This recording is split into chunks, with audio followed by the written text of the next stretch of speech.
গতানুগতিক ধারার বাইরে গিয়ে একটি নতুন ধারার শিক্ষা প্রতিষ্ঠান গড়ে তোলার পরিকল্পনার কথা জানিয়েছেন বাংলাদেশের জনপ্রিয় ইসলামিক আলোচক মাওলানা মিজানুর রহমান আজহারী।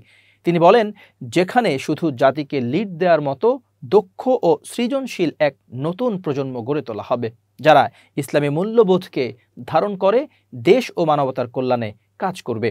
মঙ্গলবার ৩ ডিসেম্বর সন্ধ্যা 6:30টার দিকে নিজের ভেরিফাইড ফেসবুক পেজে এক পোস্টে এই পরিকল্পনার কথা দেশবাসীকে জানান তিনি। ফেসবুক পোস্টে তিনি লিখেছেন, আমরা চাই জনকল্যাণমূলক কাজের পাশাপাশি গতানুগতিক ধারার বাইরে একটা গ্রাউন্ড ব্রেকিং শিক্ষা প্রতিষ্ঠান গড়ে তুলতে, যেখান থেকে জাতিকে লিড দেওয়ার মতো দক্ষ ও সৃজনশীল এক নতুন প্রজন্ম আত্মপ্রকাশ করবে, ইসলামী মূল্যবোধকে ধারণ করে যারা দেশ ও মানবতার কল্যাণে কাজ করবে।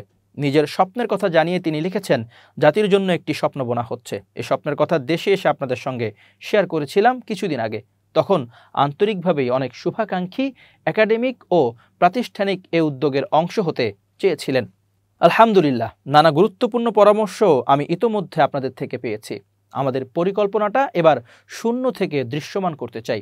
লিখেছেন, আমরা চাই জনকল্যাণমূলক কাজের পাশাপাশি গতানুগতিক ধারার বাইরে একটা গ্রাউন্ড ব্রেকিং শিক্ষা প্রতিষ্ঠান গড়ে তুলতে, যেখান থেকে জাতিকে লিড দেওয়ার মতো দক্ষ ও সৃজনশীল এক নতুন প্রজন্মর আত্মপ্রকাশ করবে।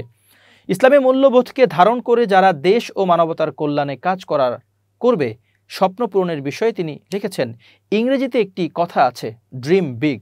হ্যাঁ, আমাদের স্বপ্নটা একটু বড়ই।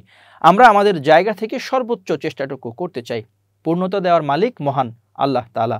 আমরা শুধু প্ল্যান মাফিক প্রতিটা ডট কানেক্ট করে একটা লাইন তৈরি করতে চাই। স্বপ্ন পূরণের পথে কোনো একটি ডট হতে পারেন আপনিও। প্রতিষ্ঠানের চূড়ান্ত নাম প্রসঙ্গে তিনি লিখেছেন, আমাদের এই পরিকল্পনাকে প্রাথমিকভাবে প্রজেক্ট আলফা হিসেবে অ্যাড্রেস করে এবং কোর টিম গঠন করতে চাই।